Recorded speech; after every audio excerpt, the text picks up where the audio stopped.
And now, the last word with Rick Casey. The problem suffered by County Commissioner Kevin Wolff and his wife Sandi is not likely to bring tears to the eyes of many. But when I read of their sad plight in the San Antonio Express News, I could feel their pain. They want to downsize now that they have mainly lost several members of the household. His mother lived with them, but she has died. The 2 dogs are gone, and his brother took the 2 cats. Their daughter Sydney is off at college. And that's why I say mainly. College students still live with their parents part-time, and even after they graduate, it may be years before you're really sure they're gone. But Kevin and Sandi no longer need either the space or the upkeep of a 4,600 square foot ranch house on a half-acre with a swimming pool. They want to downsize. Their problem is this: they are a 2-politician family. He's a county commissioner, she's a member of the Northeast Independent School Board. They both must live in the areas they represent, but those areas don't largely overlap.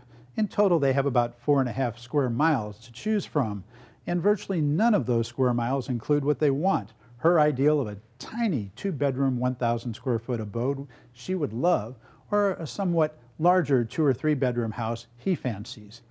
Both say they'd like a condo with a more urban feel, but that's not the way America has been building its suburbs for the last half-century. We have delighted in uniformity. Massive subdivisions may go from the 250s, but they don't go too far from whatever number they are advertising. Developers decided people in big houses don't want to live near people in medium-sized houses, and people in medium-sized houses didn't want to live next to people in small houses, and nobody wanted to live next to people in apartments.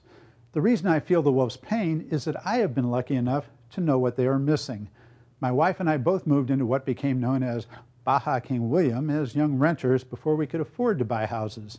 We lived a couple of 100 yards apart, but wouldn't meet until years later. When we married, we bought a small 2-bedroom starter home and fixed it up. It was perfect for us and our first child. But when a second child came along, we got a good buy on a 4,000 square foot house that turned 100 years old the year after we bought it. It was about 150 yards away from our starter house. We sold it when we moved to Houston for an interlude, and when we came back, one of our daughters was in college, the other out and working. We were, like the Wolffs, ready to downsize. So we bought a 2,200 square foot loft carved out of an old furniture warehouse, the equivalent of about 4 blocks from the big house we had left. So, to recap, we began our marriage with a modest starter home. When our family and our income grew, we moved into a large family house. When the girls were, mainly, out of the house, we downsized to a loft, all within a 4-block radius. What's more, while we were in the starter house, my in-laws retired from a job in Indonesia and bought a nice house on King William Street to be near what was then their only grandchild. And that daughter, now a young adult, lives in an apartment about 5 blocks from us. That's what I call a neighborhood with family values. It features a variety of housing, allowing several generations in various stages of life to live within walking distance of each other.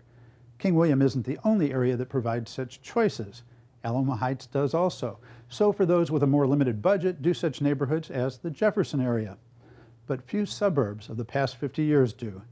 In some cities, suburbs with mixed housing are being built. They are going back to the future. San Antonio developers, please take note. And that's it for Texas Week. See you next time.